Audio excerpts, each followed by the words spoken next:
Hello বন্ধুরা, কেমন আছেন সবাই? আজকে এমন একটি দেশ সম্পর্কে আলোচনা করতে চলেছি যে দেশটিকে থ্রি সেক্সের দেশ বলা হয়। কেননা এই দেশে রেড নাইট এলাকায় হাজারো সুন্দরী নারী রাতের অন্ধকারে জীবনের তাগিদে বেঁচে থাকার কঠিন বাস্তবতার সম্মুখীন হতে হয়। আর এই কঠিন জীবনের মাঝেই লুকিয়ে রয়েছে ব্রাজিলের অপরূপ সৌন্দর্য ও প্রাকৃতিক। একটা জিনিস অবাক করার মতো, পানির মতো পান করে এই দেশের মানুষ মদ, আর এক বোতল মদের জন্য আপনি সুন্দরী মেয়েদের সাথে সারা রাত কাটিয়ে দিতে পারবেন। একটি সিগারেটের বিনিময়েও পেতে পারেন আপনি সুন্দরী নারী। একটি রুটির জন্য এই দেশের মানুষ দেহ বিক্রি করে থাকে সুন্দরী সুন্দরী মেয়েরা। বিশ্বের কাছে ব্রাজিল ফুসফুস নামে পরিচিত, কারণ বিশ্বের সবথেকে বড় অ্যামাজন জঙ্গল এই ব্রাজিলেই বেশিরভাগ অংশই অবস্থিত। এখানে রয়েছে বিভিন্ন সমুদ্র সৈকত যেখানে আপনি আনন্দ করতে পারবেন।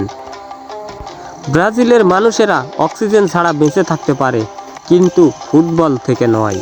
এরা এতটাই ফুটবল প্রেমী এই দেশের মানুষ। আর সবথেকে বেশি ফুটবল বিশ্বকাপ জয় করেছে এই ব্রাজিল। ব্রাজিলের বিভিন্ন শহরগুলোতে আপনি রাতে যদি হাঁটতে চলেন তাহলে দেখতে পাবেন সুন্দরী মেয়েরা লাইন ধরে বসে আছে সেক্স করার জন্য বা দেহ বিক্রি করার জন্য। কারণ এই দেশে অধিকাংশই মেয়েরা দেহ বিক্রি করে থাকে, তবে শিশুদের জন্য এটি নিষেধাজ্ঞা রয়েছে। প্রতি বছর লক্ষ লক্ষ পর্যটক ভ্রমণ করতে আসে এই ব্রাজিলে, কারণ অন্যান্য দেশের তুলনায় ব্রাজিলের ভিসাগুলো খুব দ্রুত পাওয়া যায়। আরও একটি কথা আপনি শুনলে অবাক হয়ে যাবেন, সর্বোচ্চ আখ উৎপাদন হয় এবং চিনি উৎপাদন হয় এই ব্রাজিলেই, এবং বিশ্বের তৃতীয় নম্বরে রয়েছে কফি উৎপাদনেও এই ব্রাজিল।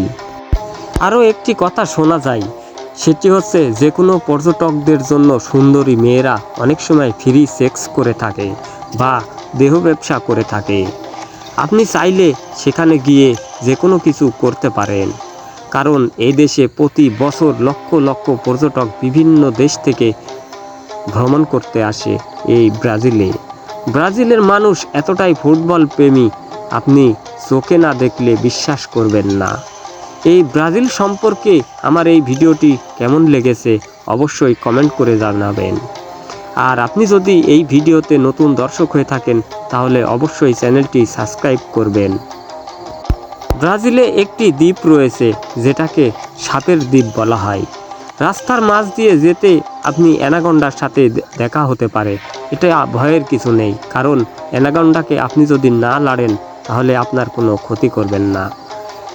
ব্রাজিলে আরেকটি সাংস্কৃতিক রয়েছে এই দেশের সাম্বা ডান্স, যে ডান্সের অনুষ্ঠানে প্রতি বছর লক্ষ লক্ষ মানুষ জড়ো হয় একখানে এই উৎসবে।